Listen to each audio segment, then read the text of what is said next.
So, welcome to the live.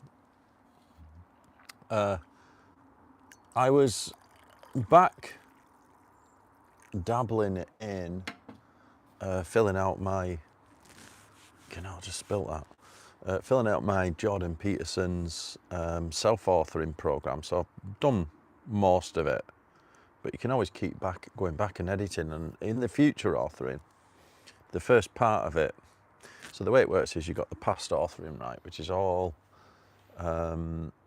it's the nearest thing to post-rationalising a journal about your past.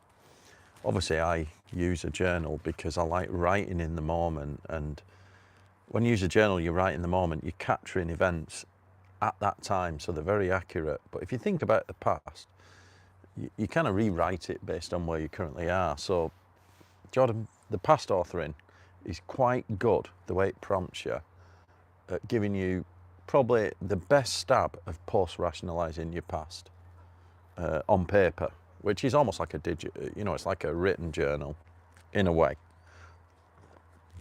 Anyway, let's not get too off topic. I was doing the future authoring, and it starts with a set of questions. You just hit with these quick fire questions that you've got to write for 2 minutes without stop. And one of them was, it was about a habit or a behaviour. You know, if you could do something better, what could it be? And the first thing that is, you've got to just go with the first thing that comes into your mind. The first thing that came into my mind was probably about relationships for me. Because, you know, on the life harmony model in here, right, I've put in, right, let's just have a look, right, on this, categories of personal development, I've put in 7 categories of personal development. I don't know if you can see that, whether it's clear enough, right, and I'm pretty strong across the board, not everywhere, you know. The weakest for me is always relationships, because, you know, I'm a bit of a cunt, really. No, I don't mean that. What I mean is, I'm a little bit avoidant and harsh, and I just want to talk about that because it doesn't take much for me to cut someone off. You know, when I say cut someone off, I mean cut someone off that's might be good for me. It's quite hard to cut people off who are toxic or not good for you. So if you meet another avoidant person and you get hooked on them, it's very hard to cut them off, and you tolerate all sorts of bullshit. But when it comes to someone that's sort of not like that, and maybe, you know, they might be good for you, for me it's very hard. You know, first little issue, I can be quite brutal. And I was thinking about this, I was thinking, you know, there's been times in my life where I've not been that avoidant, possibly maybe on the other side, maybe a bit anxious and clingy. And then I've spoke about this in my, I'm rambling now, but I spoke about this in my book review of Mark Manson's models. He makes a very good point that when guys, and also in Robert Glover's No More Mr. Nice Guy, what happens, Robert Glover actually promotes this. He says the answer to nice guy syndrome is to go hard in the opposite direction. Get used to being an arsehole for a bit. Get used to saying no, get used to being a bit of a cunt. And Mark Manson talks about this. And I've seen this in my own personal experience and also with other people, that if you, let's say you get walked on, or, you know, you might be not fully anxious, but let's say you get walked on in a relationship and you get fucking trampled to death and you get destroyed. One of the things that always happens is you might overcompensate in the opposite direction. So you might go from nice guy, people pleaser, I was talking about this the other day, you know, the whole happy wife, happy life scenario. And then you get absolutely fucking destroyed for that behaviour because you're just weak. And you'll overcompensate in the opposite direction and just become an arsehole. And, you know, you might become what Troy Francis calls a 2D alpha. you know, this person that's just like brutal. And you can spend years there, you know, after being hurt. So the idea being is you want to develop, because the reason why you're a nice guy or an arsehole is because you've got no self-worth and boundaries to operate in a secure position. So you do want to develop the boundaries so you can be secure, right?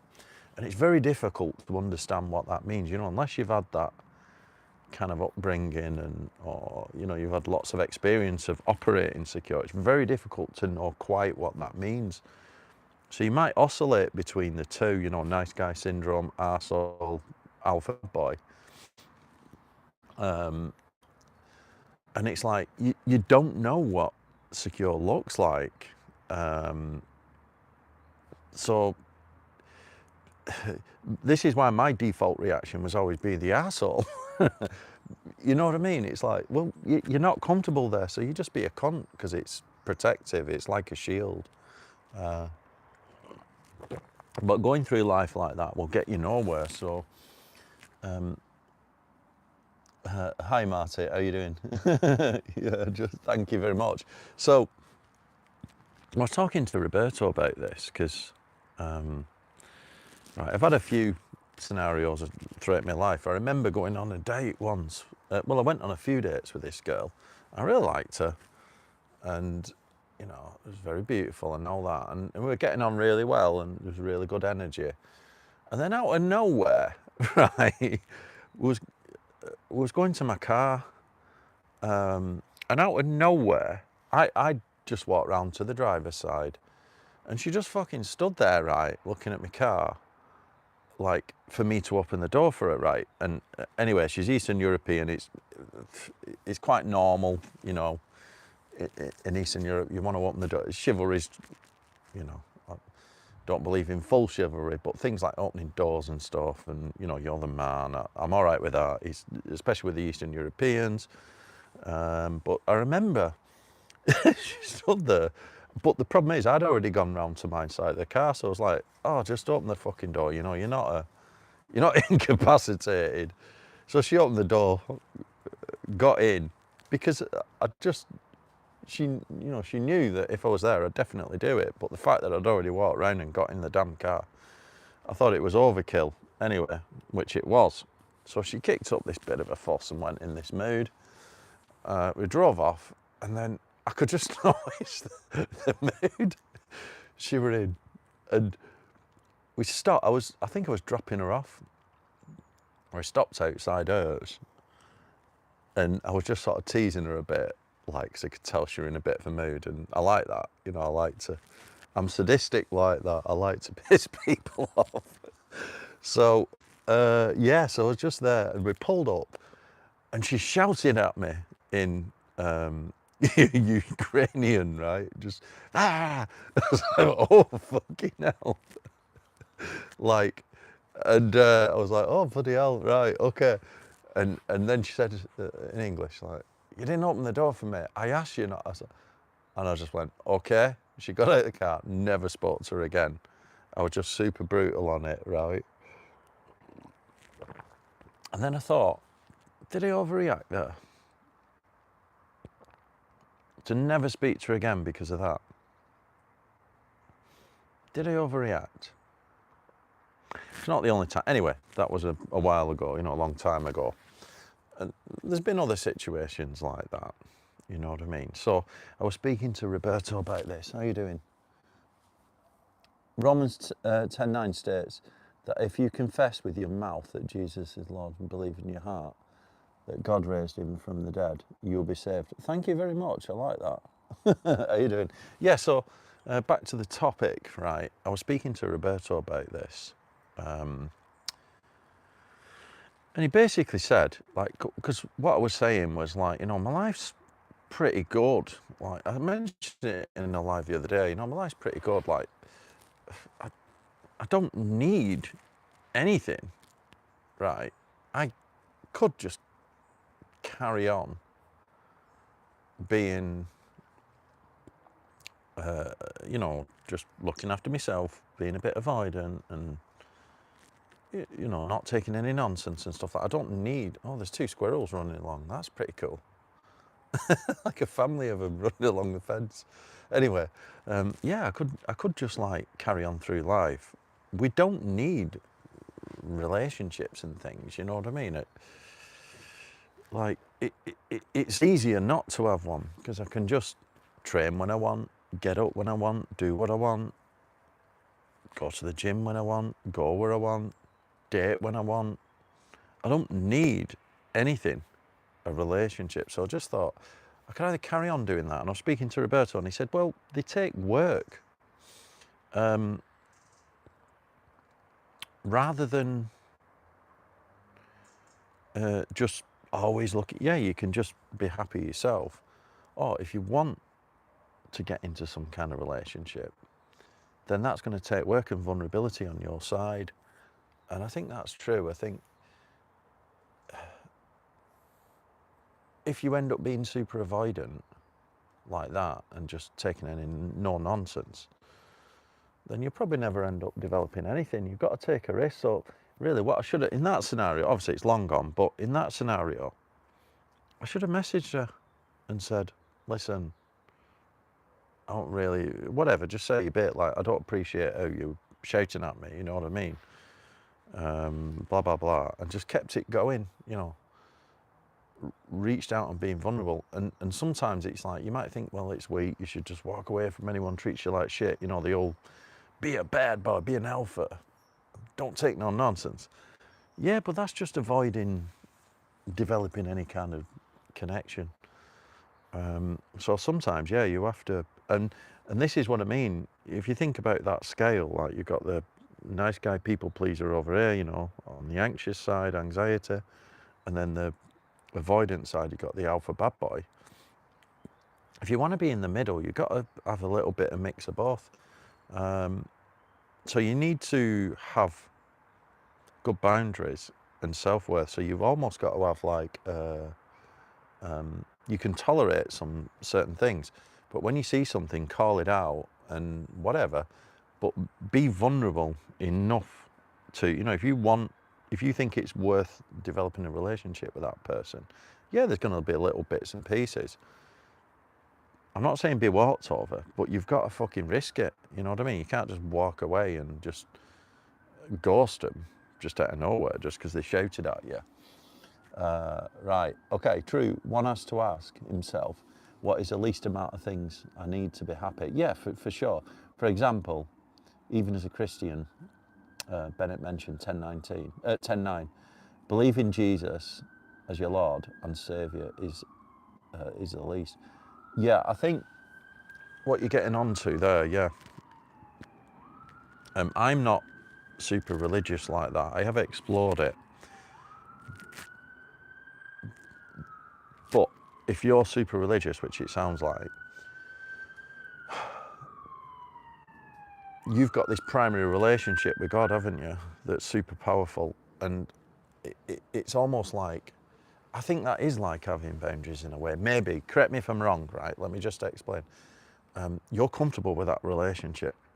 It's almost like being comfortable with yourself.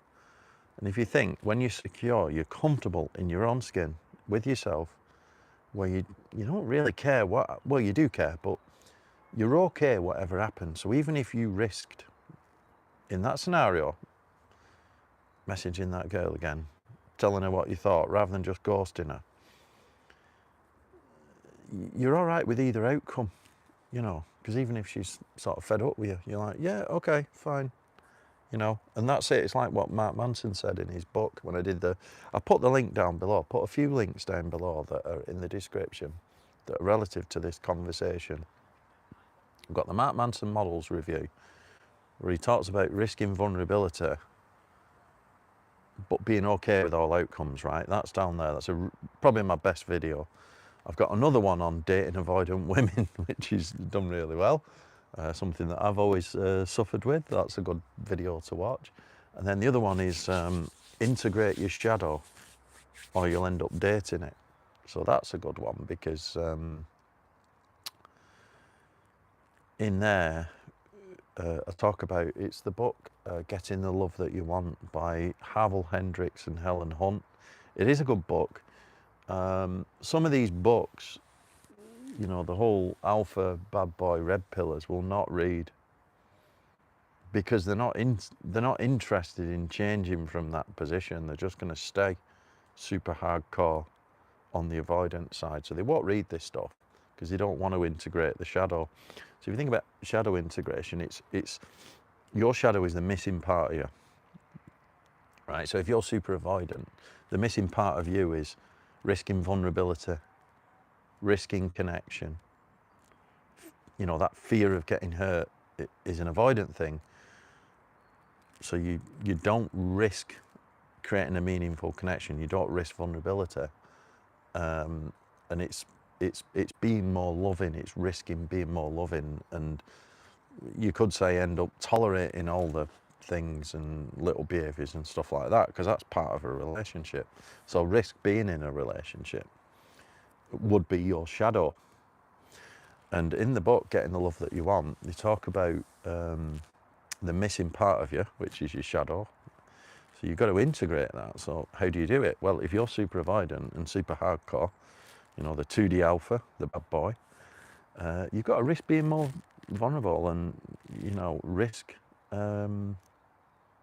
rejection. Well, obviously, risk rejection, risk being vulnerable,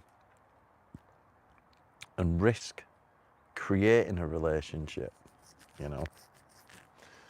Because the hardest game in the world, I think, when it comes to relationships, the hardest game is marriage and making marriage work, right? Currently, that is too rich for me. I'm too scared of it, right? Never been married. Always been scared of it.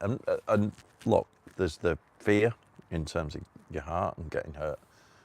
But also in marriage, there's, you know, one of my main objections to it is it's a fucking legal contract. It's got not about love. And the legal contract is just crazy. It's just like, you know, not worth it, basically. But back to the point, you know, the missing part of you, integrating your shadow. So this is how you become secure. So if you're on either side, if you're anxious, over here, nice guy, people pleaser, what Robert Glover talks about in his book No More Mr. Nice Guy is you need to integrate. The missing part of you is being a cunt, you know, the alpha bad boy side. So you've got to practice saying no to people. This is what his book's all about. It's like, you know, start saying no. Start getting your own needs met. Stop being a people pleaser.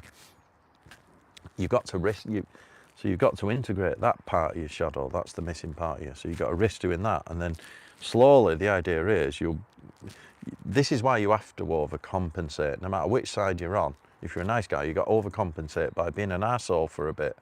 But you don't want to do it forever. You want to do it for like 2-3 years until you've integrated that part of you and you become more secure, and then you can be happy in the middle or somewhere near the middle, being secure, while accepting all outcomes. Because, you know, if you build a good life for yourself where you're good on your own, then it doesn't really matter if people come and go. You know, you just let people come and go as they please.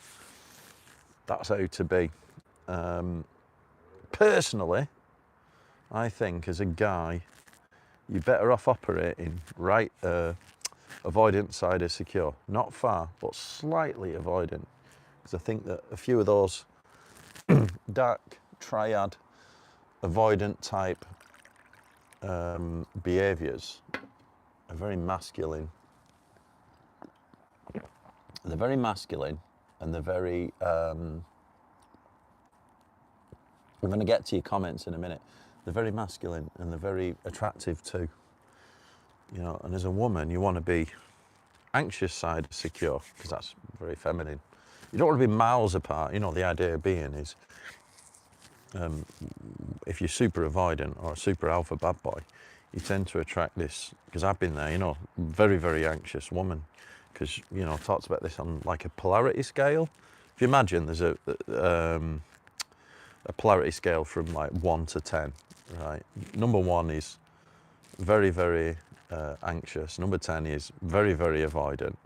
So if you're over here, like, you know, super alpha, a 10, you're going to attract a 1, because you attract the opposite, you know.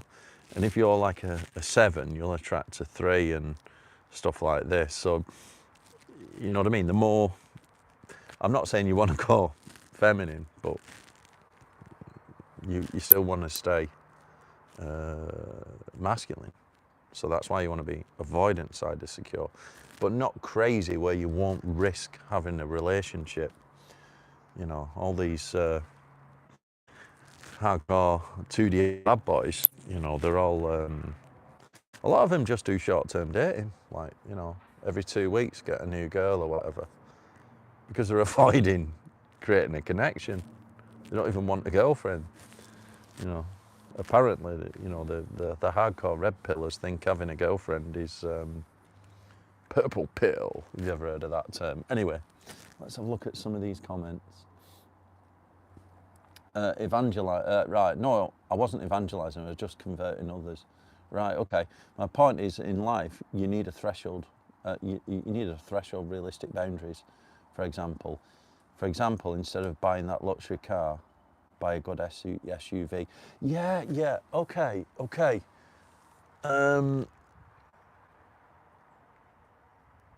Yes, I take your point. On the car, though, got a little story on that. I mean, yeah, you're right.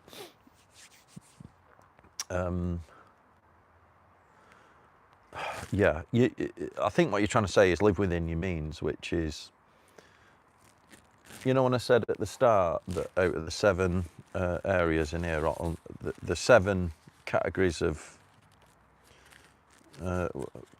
personal development, these 7, right? I've probably got 2 weak areas, right? Physically, you know, I'm good. I'm a fucking animal. No. Mindset, I've got a very good mindset. Spirituality, I do a lot of that with Roberto. Lifestyle, yeah. He's slipped a bit, my lifestyle at the minute. Forced discipline with his new business. Occupational, you know, I've always been out, very good at work and creating business and stuff like that. Relationships, yeah, little bit avoidant. I remember Roberto saying to me that, like, I'm good in all these areas because I set goals and achieve them. The only one area that I don't do it, he said, is relationships. I don't have any goals. I just treat it like a fucking game. And that's why I don't get quite the results that you want. Another point on that, in Mark Manson's Models book, and also Ron Will's Nice Guys and Players, that's a good book. He said that the players, or the bad boys, never quite get the girl that they want. They get lots of women, but they never get that girl that they want, because that girl knows that, you know, the bad boy is still wearing a mask, it's still putting on an act. So they never quite get the girl that they want. And then the other area, what you're talking about with the car, sorry, I'm digressing, is financial. You're talking about living within your means, which is different to occupational and work and all that. So financial management is something that I've been putting a lot of effort in. Like this year, I've had to move my pensions and stuff, because I've not always been that disciplined in that regard, in terms of budgeting personal finances. I've been pretty shocking, to be honest, like last few years. I mean, I just set up alerts on my bank account, and when it pings my phone that it's running low on funds, I just transfer more, which is pretty bad. I really ought to be budgeting. And anyway, what I'm getting at is, it's called cash preservation. It is a discipline that you should do, because it's like making a choice. Do I splash the cash on this, or do I invest it? So, like, I've been really tight with this year. This year I've been like, no, I'm investing in a new business, which is the other business that I've, you know, put all my time, money, resources into that, rather than all the trips and stuff and, you know, the lifestyle. I've curbed back on that because I'm trying to do, be more financially responsible. On the car though, right, when you got that choice to buy a luxury car or the, what do you call it, a good SUV, right, okay. Yeah, that's fine, you got to live within your means. But if you happen to hit a milestone in business, say, or in your life, I think it's always important to reward yourself, right? Because you have to sometimes train your brain. I've got this notification here, let me get rid of it. You have to train your brain about rewards, right? So it's important to talk about this a lot, right? In terms of delayed gratification. It's a great practice, but you can't delay gratification indefinitely. Am I missing loads of comments? Yeah. You can't delay gratification indefinitely because you might be dead before you get to enjoy it. So occasionally, this is what's something that Scott taught me, right? I remember when I was buying a car, and it's like, I said, Scott, I want to buy this car, but it's a bit of money. And he went, attach it as a reward to a result. So if you set a goal, a business goal, say, and you hit it, attach it as a reward for hitting that milestone. It's like your little reward. And you can train your brain that it gets rewards when it delivers. Right, so that's what I'm trying to say. Yeah, I don't know what happened in the last message, my brain. Oh, don't worry about it. After increasing my income, I have happiness in abundance and enough, not from spending, even in relationships. Yeah, okay, right. Money's a wonderful thing, isn't it? A lot of problems go away when you make some money. Everything starts to work better. Relationships, everything starts to work better. I'm going to do another live stream actually. I've got a title similar to this. Because it is possible to make a shitload of money and still not have fulfillment in life. Lots of people like that, you know, might be successful in business, but they don't have a good relationship. Now, you can be content in life without a relationship, exactly. But I always think that if you make a bit of money, and you don't need loads of money, you only need the amount of money that you need for your life, for the life that you want, things get a lot easier. And the other thing, I'll tell you what's even better, setting a goal and achieving it. If you set a goal to do this, whatever that might be, like I'm going to start this business, I'm going to change my job, I'm going to get in shape, whatever, right? Start working on what you want out of life, just daily, in your daily habits, right? Continuously. If you do that and then you achieve that, all your problems go away. So even if you're like, I always think, even if you're like really down in the dumps, if you just set a goal, I know it's hard because you're not used to that delayed gratification, that process of continually working towards your goals each day. But if you do that, all your problems go away. If you start achieving even little daily wins, it's amazing, right? It's like state management 101. If you get a little win every day and you count it, that's why I write them down in my journal, tick them off. 3 things every day. And it's fucking addictive. Everything seems to go away. So yeah, I am going to do another live stream on that. Getting successful, but what the fuck? Getting successful, but still not being content. Let's have a look. I excluded some words while writing. Yeah.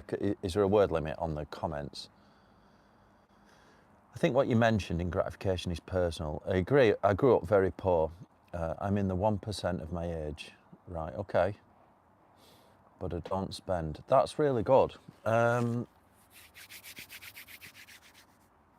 Yeah, okay, so growing up poor, I grew up poor too, like nothing. I mean, there's a lot to it. I lost, oh, it doesn't matter. I lost my mother young, you know, things like that. And I grew up poor, had to drag myself up. I remember a switch going off at 12 thinking, right, I'm gonna have to dig myself out of this. And I just did, right? So sometimes growing up poor, you end up becoming like a tiger, like where you'll fight for everything that you've got because you never had it. When you start realizing your power and you can actually do things just by, you know, putting yourself about, and just going for things that you want in life and working hard, just because you want to change your life. When you start getting results, you can end up like a tiger, and I think there's two ways you can go. My brother was an obsessive saver, right? He would not spend anything. He was a complete miser, right? Absolutely would not spend a fucking penny. Absolute miser, like proper frugal, right? Growing up poor, in his mind, his security was he's got money and savings and investments and stuff like that. That's one route you can take when you grow up poor. Another route is because you've never had money, and this is like a negative belief about money because it's almost like you don't deserve it. When you get it, it falls through your fingers like sand. So you can't hold on to it. So if you get it, you see these people that are just like crazy spenders, like, you know, the lottery winners. Who was that guy? Michael Carroll, was it? You know, absolute, like, he got all this money and I think he spent it in like 2 years. He bought that fancy house, that big house, and built some kind of like destruction derby racetrack in the back garden, and just absolutely blew it because he's not used to it. This is the thing, right? When you grow up without money, you almost need boundaries with money as well. Similar to the relationships, you know, you've got the two sides. You've got the anxious and avoidant side. I think it's same with money, right? You need to learn fiscal responsibility. And I'm still learning it. You know, I grew up poor, like, so it's like you either spend like crazy or you save like crazy. And really, you want to be in the middle. Yeah, you want some investments and stuff, but you don't want to delay gratification indefinitely. You need to give yourself some reward every now and again. You know, because otherwise you might be dead before they're back again, the squirrels. Flipping out, chasing each other. Here we go. You might be dead before you get to enjoy it. I fit into the frugal archetype, right? Yeah. Yeah, you're right. Growing up poor, you either don't spend anything or spend everything. I fit into the frugal archetype. To go back onto the topic of boundaries, my boundary is not to blow my funds, so I don't fall back into the hole I grew up in. Yes, I agree, but I think it is similar to the relationship thing. You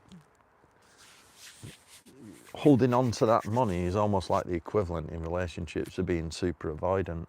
I'm not saying you should spend it, right? A good book to read on this. We're getting off topic now, but it is a good point. The good book to read on that is I found. It's called Low Cost High Life by Mark Homer. Mark Homer is Rob Moore's business partner in Progressive. You know Rob Moore, the property mogul. His business partner, Mark Homer, has a book called Low Cost High Life. It's all about cash preservation. And not just him, people like flipping Charlie Munger and Warren Buffett talk about this. And also in Rich Dad Poor Dad, Robert Kiyosaki talks about it too. You need investments, and then you use the proceeds of the investments for your lifestyle. So what they all try and say is don't spend capital that you could otherwise invest in your business on lifestyle. That's bad spending. I've been guilty of that. We're getting off the relationship thing. Yeah, Low Cost High Life, Mark Homer. It's a good book. We're getting off the relationship thing, but it's probably worth just discussing it a bit more. Some people are mad on investing. There's a guy who I trained jiu-jitsu with. He's very good on investing. And they do very well, you know, compound interest, long-term, things like that. My answer to that has always been, I get money through business, like create business, money. And then the idea being, when you earn money, you then invest some of that. It's a bit like, do you go into property? I would rather invest money in a business idea than like put 30 grand down on a renter and get 200 quid a month from it. You know, all that cash up front. I could put 30 grand into a business idea and get fucking hundreds of thousands of pounds back, and then maybe, you know, anyway, that's that. Yeah, be a beautiful person, working at life is great. I invest in my family, that's peace, that's fantastic. Of course you should invest in your family. A good way to invest in your family though is your own self-development, you know what I mean? The better you are as a person, everyone around you seems to benefit, and I think that's the most important thing you can do. So yeah, I'm going to end it here because I've talked for a while. Thank you very much for listening. I will do another live on the topic of success, getting successful without fulfillment. Because that's, you know, we can all sometimes get successful but still not find fulfillment. I think that's worth dwelling on. Right, thank you very much. Have a great day. Don't forget to like the video, subscribe. I put a load of links down below to they're on my relationship playlist. Thank you, you stay safe too. I put some videos out of my relationship playlist down below in the description. If not, you can go on my channel, have a look. The Mark Manson one, models review. Integrate your shadow or you'll end up dating it. And dating an avoidant woman, that's a cracker. Go and have a look at that. All right, see you all next time.